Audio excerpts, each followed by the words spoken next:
기도는 영혼의 호흡이라고 말하죠. 예. 그러면 말씀은 영혼의 무엇일까요? 예. 몇 분이 지금 대답하셨는데 말씀은 바로 영혼의 양식이라고 말합니다. 자, 오늘 본문은 영혼의 양식인 주님의 말씀으로 영혼의 호흡인 기도에 대해서 우리에게 가르쳐 주고 계세요. 그래서 너희는 이렇게 기도해라. 너희는 이렇게 기도해라. 여러분, 우리가 기도를 안 하는 종교가 없잖아요. 모든 종교는 기도가 있습니다. 근데 왜 예수님께서 이렇게 기도하라고 말씀해 주셨을까? 친히 주님이 가르쳐 주셨기에 이 기도를 네 글자로 뭐라 그래요? 주기도문이라 그래요. 그런데 중요한 사실은 기도의 본질을 모르고 우리가 기도를 하다 보면 주기도문에서 기도 두 글자가 빠지면 어떻게 되는지 아세요? 주문이 돼버리는 거예요. 비나이다, 비나이다, 천지신명께 비나이다. 이게 바로 기복신앙이고 미신적 기도가 될 수 있다는 거예요. 그래서 오늘 예수님께서는 본질적인 기도가 무엇인지를 꼭 붙들고 그 말씀의 근거에서 이렇게 기도하라고 말씀하십니다. 자, 첫 번째, 이렇게 기도하라. 하늘에 계신 우리 아버지여. 오늘 구절 상반절에 보니까 그러므로 너희는 이렇게 기도하라. 어떻게 해요? 하늘에 계신 우리 아버지여. 여러분, 기도의 내용도 참 중요하고요. 기도는 응답도 굉장히 중요합니다. 그런데 그것보다 훨씬 더 중요한 게 있어요. 그게 뭘까요? 기도의 대상이 중요해요. 내가 하는 기도를 누구에게 드리고 있는지, 다른 말로 하면 내 기도에 응답하실 분이 누구인지가 분명할 때 그 기도가 살아있는 기도, 하나님이 기뻐 받으시는 기도가 되는 줄로 믿습니다. 우리가 기도할 수 있는 근거는 딱 하나예요. 그게 뭐냐면 하늘에 계신 우리 아버지요. 만약에 하늘에 계신 우리 아버지여가 아니고 하늘에 계신 우리 아저씨여 그랬으면 어떻게 뻔할까요? 하늘에 계신 우리 아저씨여 그러면요, 여러분 이게 대혼란이 일어납니다. 옆집 아저씨나 길 가는 아저씨한테 아저씨 봄이 됐는데 옷 좀 사주세요. 그럼 뭐라고 얘기해요? 너 왜 그러니? 그러지 않겠어요? 그러나 자녀들은 아무것도 한 것도 없고 맡겨놓은 것도 없고 진짜 한 거라고는 속썩이 그밖에 없는데 당당하게 요구해요. 옷 사주세요. 신발 사주세요. 냉장고에 반찬 있고 밥 다 해놨는데 지가 차려서 먹으면 되지. 밥 주세요. 여러분, 이게요, 자녀가 갖고 있는 특권이고 자녀만이 누릴 수 있는 은혜인 줄로 믿습니다. 초등학생 아들을 둔 아빠가 잠기가 되게 어둡대요. 한번 잠이 들면 거의 뭐 실신 상태인데 하루는 잠을 자다가 어디선가 소리를 듣고 깹니다. 보니까 아버지, 아버지 그런 소리가 들리더래요. 그래서 놀래서 아들 방에 가보니까 아들이 잠꼬대를 하는 거였어요. 그래서 잠꼬대 하는 그 아들을 보면서 미소를 짓고 나오는데 이런 깨달음이 오더랍니다. 육신의 아버지도 아들이 아버지, 아버지 부르면 나같이 잠기 어두운 나도 그 소리를 듣고 깨는데 하나님 아버지께서 우리가 아버지라고 부를 때 다 듣고 계시겠구나. 때로는 아버지라고 부를 힘도 없을 그때 그 신음소리도 하나님 다 들으시겠구나. 그 감동이 밀려오더랍니다. 아버지라고 부르기만 해도 깨는 자기 자신도 너무 신기하지만 하나님 아버지라고 불렀을 때 그 아버지께서 모든 것을 들으시고 아시고 반응하실 것에 대한 놀라운 감동이 일어나더라고 얘기하더라고요. 우리가 기도할 때 가장 먼저 기억할 것은 바로 하나님은 나의 아버지, 우리의 아버지시고 우리는 하나님의 자녀인 줄로 믿습니다. 요한복음 1장 12절은 이렇게 말씀하죠. 한번 같이 읽어볼까요? 영접하는 자, 곧 그 이름을 믿는 자들에게는 하나님의 자녀가 되는 권세를 주셨으니 아멘. 여러분, 우리가 예수님을 마음에 영접하잖아요, 주인으로. 예수는 죄에서 구원할 자이시라고 하는 거고, 그리스도는 기름 부음 하나님의 아들의 뜻이에요. 그 이름을 믿고 살아가는 자들에게는 무슨 권세를 주셨다고요? 하나님의 자녀가 되는 권세를 주셨어요. 그래서 우리는 당당하게 하나님 아버지라고 부를 수 있어요. 로마서 8장 15절은 또 이렇게 말씀합니다. 같이 읽습니다. 너희는 다시 무소하는 종의 영을 받지 아니하고 양자의 영을 받았으므로 우리가 아빠 아버지라고 부르짖느니라. 아멘. 여기 양자의 영은 또 다른 번역에 보면 그리스도의 영이라고도 번역되어 있기도 해요. 우리가 더 이상 종의 영이 아니라, 죄의 종이 아니라, 사단의 종이 아니라 바로 하나님이 나의 아버지가 되셨기 때문에 이제 그리스도의 영으로 하나님을 어떻게 부르신다고요? 아빠 아버지라고 부르실 수 있어요. 아멘. 갈라디아서 4장 6절은 또 이렇게 말씀합니다. 또 같이 읽습니다. 시작. 너희가 아들임으로 하나님이 그 아들의 영을 우리 마음 가운데 보내사 아빠 아버지라 부르게 하셨느니라. 아멘. 아들의 영을 부어주신 거예요. 자녀의 영을 부어주신 거예요. 그래서 하나님을 아빠, 아버지 이렇게 부를 수 있는 권세를 우리에게 주셨다는 거예요. 그런데 아버지 하면 좋은 기억이 있는 분들도 꽤 있을 거예요. 근데 유교적인 엄격한 그런 분위기에 자란 세대들은 사실 아버지 그러면 자상하고 따뜻한 아버지 이미지보다는 뭔가 엄격하고 꽤나 무서웠던, 아버지 이름만 들으면 왠지 친근감이라보다는 긴장이 되는 그런 분들도 많이 있을 거예요. 또 한편 일찍 아버지가 돌아가신 분들 같은 경우는 아버지에 대한 그런 정감이 없을 수 있어요. 다윗은 원래 아버지와의 관계가 매우 힘들었던 그런 아들이었었어요. 그러니까 8명의 아들 중에 편애를 받았고 또 부모님으로부터 일찍, 이유는 정확하지 않지만 분리되었던 참 불행한 그런 원가정의 상처가 있었던 사람이었어요. 그런데 그토록 부모님 또 아버지에 대한 트라우마가 많았던 다윗이었지만 그가 누구를 만나요? 여호와 하나님을 만나요. 그 하나님이 바로 나의 하나님, 나의 아버지인 것을 깨닫고 난 다음에 정말 인간적으로는 매우 힘들고 고통스럽고 뭐 서운한 이루 말할 수 없는 것이 있음에도 불구하고 다윗은 시편 27편 10절에 이렇게 고백을 합니다. 한번 같이 읽어볼까요? 시작. 내 부모는 나를 버렸으나 여호와는 나를 영접하시리이다. 아멘.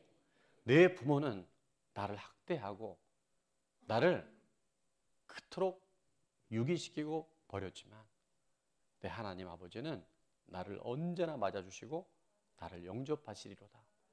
위대한 다윗의 고백인 줄로 믿습니다. 지난 코로나 때 소천하신 우리 김하원 권사님이 계세요. 새로 오신 분들은 모르겠지만 우리 5년 전 처음 예배를 함께 드렸던 분들은 우리 최고령 권사님이셨어요.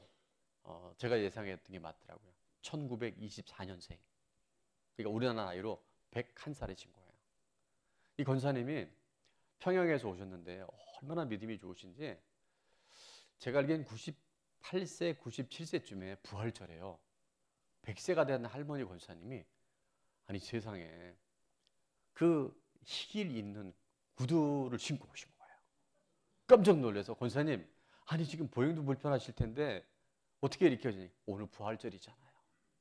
그래서 그 예배를 그렇게 기뻐하시고 지금 맨 앞자리에 그쯤에 이렇게 앉아 계시는 이렇게 예배를 드리시는데 이렇게 기도합니다. 아빠 좋았어요. 아버지 좋았어요. 저도 그 목소리가 지금 귀에 들려요. 여러분 우리가 전능하시고 무소부재하시고 천지 만물을 창조 주관하시는 위대한 하나님 이게 아니라 아빠, 아버지 저 왔어요. 그 기도 하나님 기뻐하신 줄로 믿습니다. 여러분 하나님을 아버지라 부르시다는 건요 엄청난 특권이에요. 제가 복음을 전한 이후에 이제 그분에게 이렇게 기도를 좀 따라하라고 했어요. 그래서 저를 따라서 기도해 주면 좋겠습니다. 하나님 아버지 하는데요. 하나님 아버지 못하더라고요. 여러분 정말 우리가 예수님이 내 안에 믿어지고 영접되지 않으면 하나님 아버지가요, 이 입에서 안 떨어져요. 그래서 오늘 여러분의 구원의 확신과 점검을 위해서 한번 지금 우리 따라서 합니다. 죄송해요. 하나님은 나의 아버지이십니다. 하나님은 우리의 아버지입니다. 아멘. 여러분 이게요, 입이 안 떨어진다니까요. 근데 여러분 입 다 떨어졌죠? 예, 할렐루야. 하늘에 계신 우리 아버지라고 하는 것은 여러분 육신의 아버지도, 잠기가 오던 아버지도 아들이 잠꼬대하면서 아버지 아버지 부르면 깨어나는데, 하늘에 계시다고 하는 것은 하늘에만 계시다는 뜻이 아니고요, 온 우주 만물 모든 곳에 시간과 공간을 초월해서 하나님 아버지가 우리와 함께 하신다는 약속인 줄로 믿습니다. 보이는 세계, 보이지 않는 모든 세계를 다 주관하시는 분, 그분이 바로 우리 하나님 아버지십니다. 우리는 우리가 경험한 것만, 우리는 우리가 기억하는 것밖에 모르잖아요. 근데 하늘에 계신 우리 아버지는 우리가 태어나기 전부터, 우리가 모태에서 형질이 이루 전부터, 그리고 우리는 너무나 고통스러운 과거였기 때문에 무의식과 잠재의식 속에 들어가 있는 모든 그 상처와 쓴뿌리 견고한 징조까지도 하나님은 다 아시고요, 우리의 앞으로 내일과 미래의 모든 삶은 하나님은 한눈에 보고 계신 줄 믿습니다. 그래서 하늘에 계신 우리 아버지 한다는 것은 우리가 지금 상상할 수 없는 모든 영역에 그 하나님이 바로 나의 아버지시고, 우리가 부르짖어 기도할 때마다 하나님 그 기도에 기울이셔서 반드시 합력하여 선을 이루어 주실 줄 믿습니다. 아빠 찬스를 많이 쓰는 저와 여러분 될 수 있기를 축원합니다. 자, 적용 질문입니다. 첫 번째, 나는 하나님을 아버지라고 인정하고 하나님 아버지라고 부르며 기도합니까? 아멘. 예, 오늘 다 점검이 됐어요. 그래서 이따가도 말씀드리겠지만 이 하나님 아버지에는 엄청난 능력이 있다는 거예요. 자, 두 번째, 다 같이 읽습니다. 시작. 나는 하나님을 아버지라고 부르는데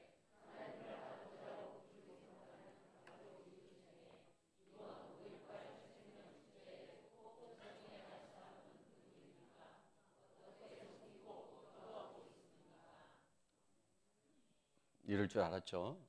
목사님 저에게 오늘 또 왜 안 아시나? 자, 나는 하나님을 아버지로 부르는데 우리 가족 중에서, 우리 이웃 중에서 고아처럼 그냥 인생에 왔다가 없어지는 줄 알고 그렇게 살아가는 내 가족과 이웃들에게 이제 그 하나님 아버지를 우리가 전해야 할 줄로 믿습니다.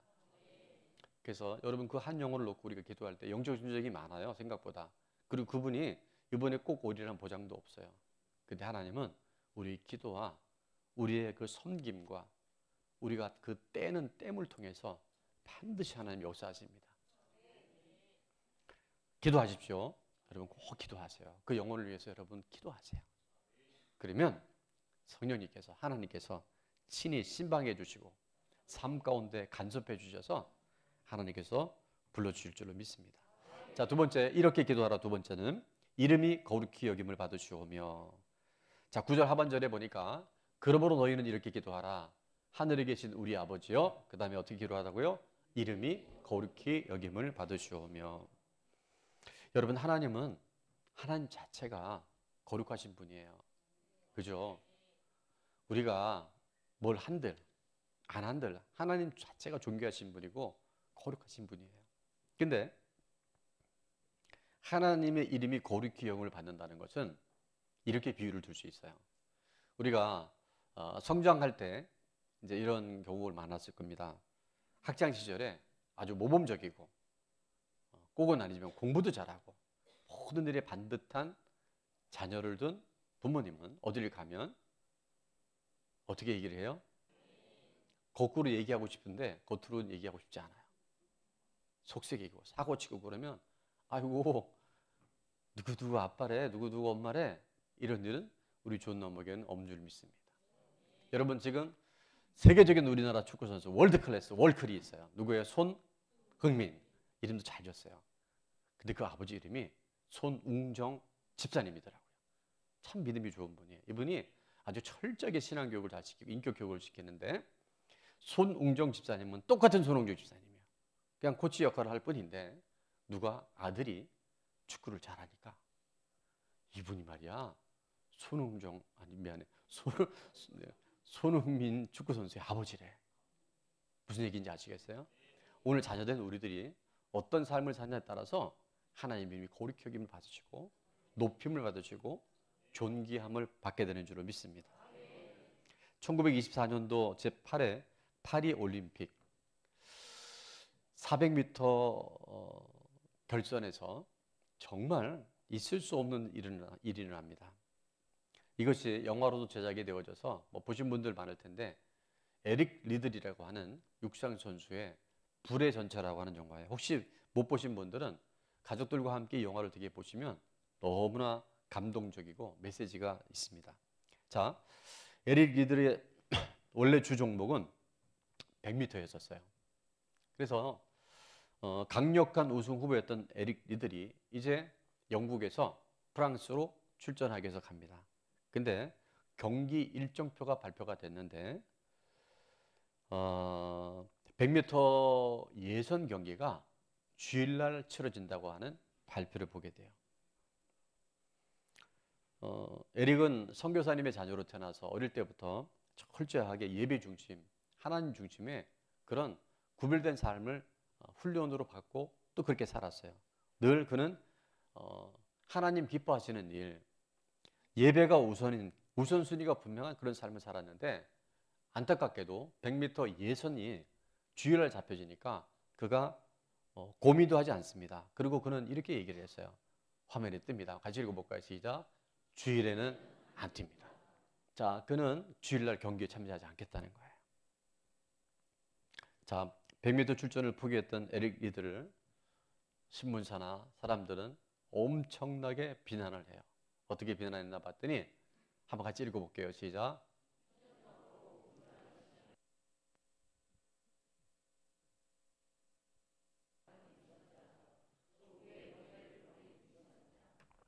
예, 정말 비난치고는 엄청난 조소와 그런 조롱을 받았어요. 그런데 그는 그럼에도 불구하고 그런 비난이 있음에도 불구하고 그는 평소처럼 하나님의 경건하게 예배와 주의를 보내게 됩니다. 그때 100m 경기에 그 에릭 리드를 대신해서 해롤드라고 하는 선수가 출전을 했는데 이 선수는 평소 때 그 에릭보다 기록이 굉장히 많이 쳐졌어요. 그리고 실제 그날 경기도 에릭 리들의 기록에는 많이 못 미쳤지만 놀랍게도 그 100m 파리 올림픽에서 그는 금메달을 땁니다. 그 에릭 리들은 정말 전심으로 축하를 해줬어요. 그런데 그 다음에 원래 에릭 리들은 100m 주전이었기 때문에 주종목이 아닌 200m에 출전을 하게 됐는데 거기서 동메달을 땁니다. 그래서 정말 이걸로 이제 올림픽이 끝나나 보다 했는데 놀라운 일이 생겨요. 에릭들에게 400m에 출전할 수 있는 기회가 주어집니다. 400m는 이미 세계적인 선수들이 즐비하게 있고 아시는 분은 알겠지만 같은 100m, 200m, 400m 육상이 똑같은 것이 아니라 이게요. 100m를 뛰는 선수와 400m 뛰는 선수는 근육이라든가 폐활량이 전혀 다르다고 그래요. 그런데 100m 주종목을 섰던 에릭이 400m를 출전할 때 수많은 사람들은 이미 강력한 후보들이 많았기 때문에 아무런 기대를 안 했는데 상상하지 못할 일이 그날 일어납니다. 시험 당일날 아침에 이제 경기를 준비하고 있는데 선수단에 있었던 스텝 중에 한 사람이 그에게 찾아와서 종이 하나를 쪽지를 건네주는데 그 쪽지는 이렇게 기록이 되어 있었어요. 한번 같이 읽어볼까요? 시작. 나를 존중히 여기는 자를 내가 존중히 여기고 최선의 영광이 있기를 기도합니다. 사무엘상 2장 30절에 나를 존중히 여기는 자를 내가 존중히 여기리라고 그 말씀을 쪽지로 건네받아요. 그는 그걸 손에 꼭 쥐고 경기에 참석합니다. 경기가 시작하자 에릭은 초반부터 엄청난 속도로 달리기 시작합니다. 관중들은 그날 중계석에는 왜냐면 100m 선수였기 때문에 400m는 그렇게 뛰면요 심장이 터지거나 저러다 쓰러진다라고 할 만큼 전속력으로 뛰었다 그래요. 근데 놀랍게도는 에릭은 마지막 400m까지 전혀 흔들리지 않고 선두를 놓치지 않고 끝까지 달려서 400m 세계 신기록을 세웁니다. 그 기록이 47.6초다래요. 그래서 제가 계산을 해보니까 47.6초면 100m를 11.9초에 뛴 거예요. 여러분 여기서 100m만 뛰어도 11초 뛴 사람 있어요? 이분이 지금 빨리 한국 육상연맹에 알려야 되는 분이에요. 근데 400m를요 47.6초에 뛴 거예요. 그러니까 이게 사람의 육체로서는 상상할 수 없는 한계를 뛰어넘어버린 거죠. 우승 후에 에릭 리들은 이렇게 고백합니다. 같이 읽습니다. 시작. 처음 200m는 제 힘으로 뛰었고 나머지 200m는 하나님의 힘으로 뛸 수 있었습니다. 아멘. 우리가 하나님을 존중히 여기면 하나님 우리를 존중히 여겨주세요. 근데 이제 이런 말씀만 드리면 착각하는 분들이 그러면 우리가 무조건 주일날은 아무것도 안 해야 된다. 그러면 안 돼요. 우리 교회 경찰 공무원도 있고요.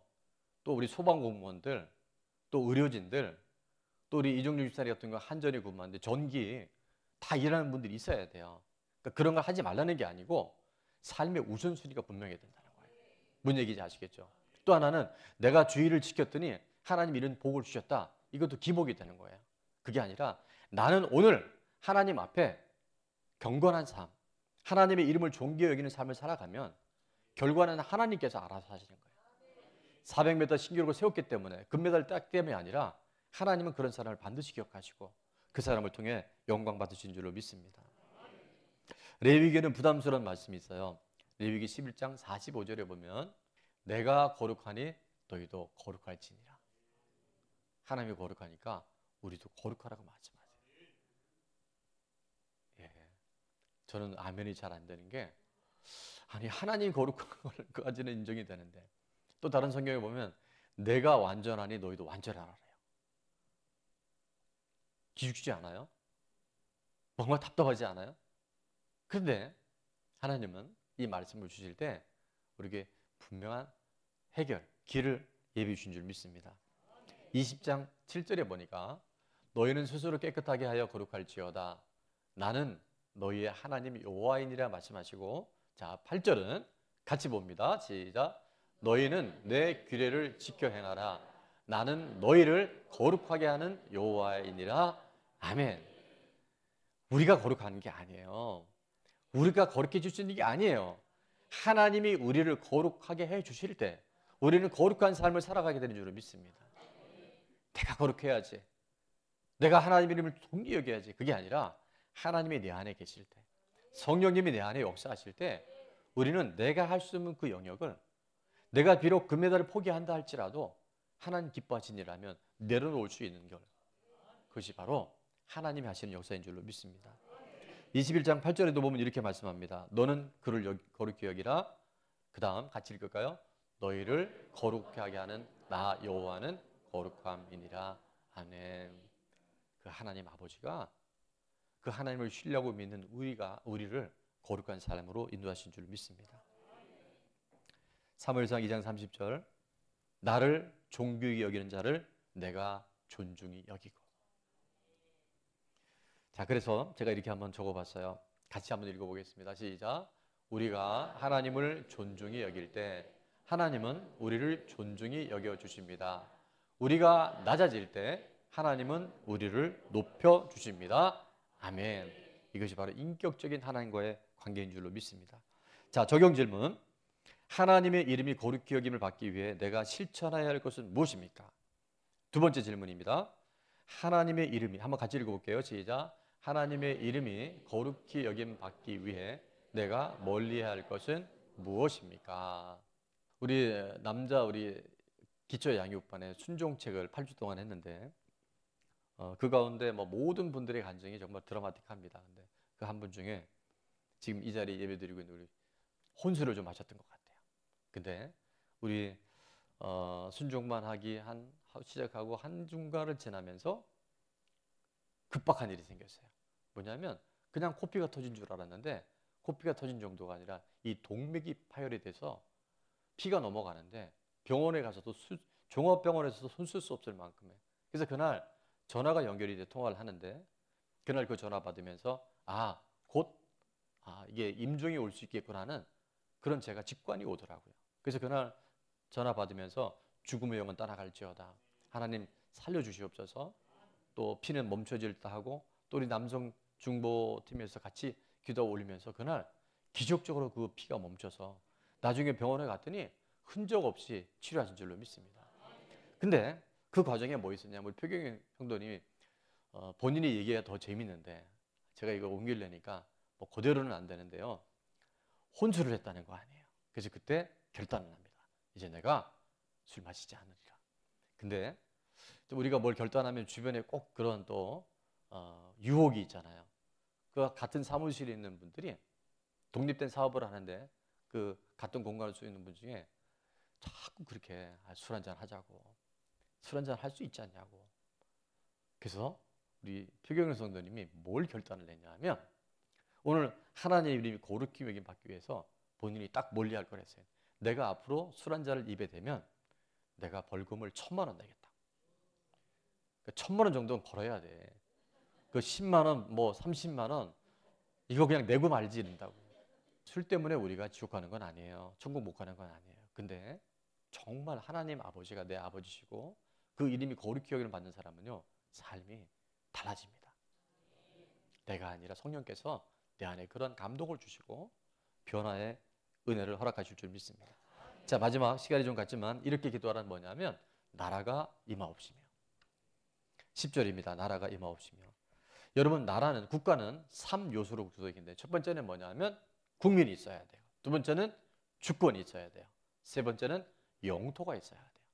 자, 국민은 하나님의 나라에도 똑같은 국가의 3요소가 있는데 바로 국민은 바로 하나님의 백성, 하나님의 자녀가 첫 번째 하나님 나라의 구성 요소고요. 두 번째 주권은 민주주의에서는 주권이 누구에게 있어요? 국민에게 있어요. 그런데 하나님의 나라의 주권은 어디 있다고요? 하나님께 있어요. 그래서 교회는 하나님의 주권, 하나님의 다스림 속에 되는 것이 교회인 줄로 믿습니다. 근데 교회에 민주주의가 들어오면 인본주의가 들어오면 그때부터 사단의 미혹이 들어올 수 있어요. 의장, 저요, 다수결 이게 광야에서 10명의 정탐꾼이 벌였던 그 끔찍한 사건이 바로 이렇게 일어나는 거예요. 하나님 나라는 주권이 누구에게 있다고요? 하나님께 있어요. 말씀에 있어요. 하나님의 약속 안에 있는 줄로 믿습니다. 세 번째 하나님 나라의 요소 영토는 뭐냐면 한번 같이 읽어볼게요. 시작. 하나님의 자녀들이 하나님의 인도, 통치 아래 살아가는 모든 곳 그것이 바로 하나님의 나라 영토인 줄로 믿습니다. 누가복음 17장에 보면 바리새인들이 어느 날 이렇게 질문을 하죠. 바리새인들이 하나님의 나라가 어느 때 임하나이까 묻거늘 예수께서 대답하여 이르시되 하나님의 나라는 볼 수 있게 임하는 것이 아니요. 자, 21절은 다 같이 봅니다. 또 여기 있다 저기 있다고도 못하리니 하나님의 나라는 너희 안에 있느니라. 아멘. 우리가 이 땅에 살아가지만 육신을 입고 살아가는 우리들 안에 하나님을 모시고 살아가면 내 안에 예수 그리스도가 살아계시면 그것이 바로 하나님의 나라인 줄로 믿습니다. 여러분 내 주 예수 모시고 살아가는 것이 바로 거기가 하나님의 나라고 하나님의 주권과 통치로 살아가는 천국이 되는 줄로 믿습니다. 하나님 나라는 두 가지 특징이 있는데요. 첫 번째는 뭐냐면 하나님의 나라는 점점 자라납니다. 믿음이 자라나요. 싹 트네 싹 터요. 나의 믿음이 싹이 트고 잎이 나고 꽃이 피고 묵지 빠. 예. 하나님의 나라는 반드시 자라나야 됩니다. 두 번째 하나님의 나라는 점점 숫자가 늘어나야 돼요. 여러분 하나님의 나라는 점점 자라나야 됩니다. 그리고 하나님의 나라는 숫자적으로 증가돼야 돼요. 결혼한 우리 분들 충분히 출산이 가능한 분들은 가급적 자녀를 많이 낳으십시오.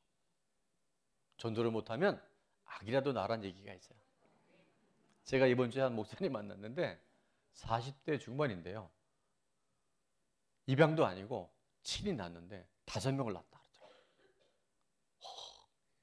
우리 때는 아주 낳지 말라 그래갖고 우리가 할 수 없이 그랬는데 이제 지금은 우리 애국자가 우리 교회 안에서 많이 나와서 양쪽으로도 늘어나야 할 줄로 믿습니다.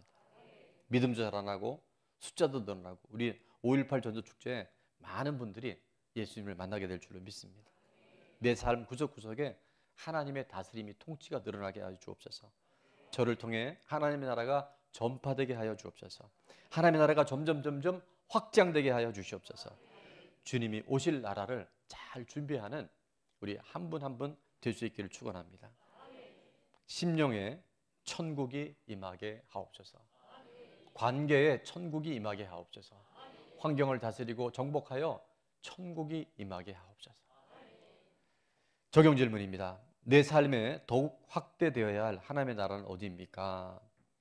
관계 안에 아직도 무언가 가로막힌 담이 있다고 한다면 이제 하나님의 나라가 그 가로막힌 담을 무너뜨려야 할 줄로 믿습니다.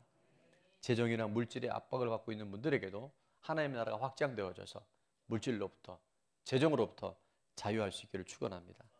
불안과 두려움, 진리병으로부터 자유케 되어질지어다. 자, 두 번째, 하나님의 나라가 임하기 위해서 무엇을 실천하겠습니까? 아까 관계에 대한 말씀드렸는데 먼저 내가 용서 구하고 화해하는 것, 꾸준한 영적 5종 세트, 또 5.18 전도주의 섬김, 이런 것들을 통해서 하나님은 계속 우리를 격려하시고 우리를 응원해 주셔서 죽어서 가는 천국이 아니라 이 땅에 하나님 나라가 이미 와 있음을 경험케 하신 줄로 믿습니다. 그 하나님의 나라를 경험한 여러분이 가잖아요. 그러면 여러분을 만난 사람들에게 어둠의 권세가 떠나가게 될 줄 믿습니다. 청소년 시절에 수련회 가서 인격적으로 예수님 만난 분의 간증을 제가 들었는데, 믿음이 없었기 때문에 그 학생부 시절에 친구가 하루는 전도를 하는데, 야, 교회 가면 간식도 줘. 교회 가면 있잖아, 여자친구도 사귈 수 있어. 그래서 그 달콤한 이제 이야기를 듣고 교회 출석을 해서 예수님을 영접했대요. 그런데 그 해 여름 수련회를 갔는데, 수련회 때 다들 보니까 열심히 뜨겁게 기도하는데 자신은 기도해 본 적도 없고 어떻게 기도할지 모르니까 뻘쭘하게 있는데, 목사님이 옆에 이렇게 오시더니 기도가 잘 안 되지? 그러면 이렇게 한번 기도해봐. 하나님 아버지, 하나님 아버지, 아버지, 아버지, 아버지 이렇게 불러 기도해봐. 그래서 너무 기도가 안 돼서 힘들어 있다가 목사님이 얘기하신 대로 한번 해봤대요. 하나님 아버지, 하나님 아버지, 아버지 하는데 갑자기 눈물이 쏟아지면서 왜 우는지도 모르고 그렇게 부르짖어 기도하다가 뜨거운 목소리 기도가 나오는데 방언의 연사까지 받아서 얼마나 그 수련에 큰 은혜를 받을지 몰라요. 그리고 이분이 지금 목사님이 되셔서 청소년 사역을 하고 계시더라고요. 아버지 없이 고아처럼 살아가는 우리 가족들과 이웃들에게 우리가 만난 하나님 아버지를 잘 전하고 그 하나님 아버지를 아버지라 부를 수 있는 하나님의 자녀로 섬길 수 있는 우리 좋은 나무 공동체가 됐으면 좋겠습니다. 자, 이렇게 기도하라 마무리입니다. 1. 하늘에 계신 우리 아버지여, 2. 이름이 거룩히 여김을 받으시오며, 3. 나라가 임하옵시며. 아멘. 이렇게 기도의 패턴을 받고 승리할 수 있기를 축원합니다.